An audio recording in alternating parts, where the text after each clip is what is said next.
东台湾这一回也是首当其冲，尤其台东要严防16级左右的强阵风，而且呢，接下来预计还会伴随着强烈的雨势。很多原本是要到台东旅游的游客紧急取消行程了，让台东的民宿出现退房潮。把时间交给梦姐。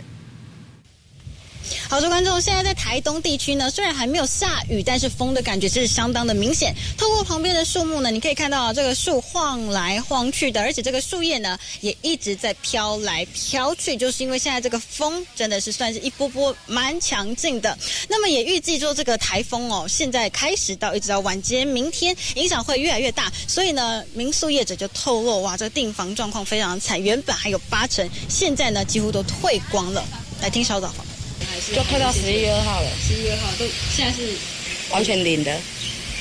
对，本来是还有大概80%，然后后来都没了。好，台风真的要来了。刚刚业者访台呢，首先一步就是把这个塑胶的椅子啊，全部都聚集起来。预计待会呢就会搬到室内，因为他说上一次台风的时候，包含你现在看到的这个原木的桌椅啊，还有旁边这整组，居然全部都被吹走了。所以这一次他完全不敢大意。待会呢，不是会给它盖上帆布袋，然后再用绳子固定起来，不然就是会把它都搬往室内，避免说又有类似同样的情形再发生，会有这个损失。好，以上为您找到最新，再把时间交还给台北棚内。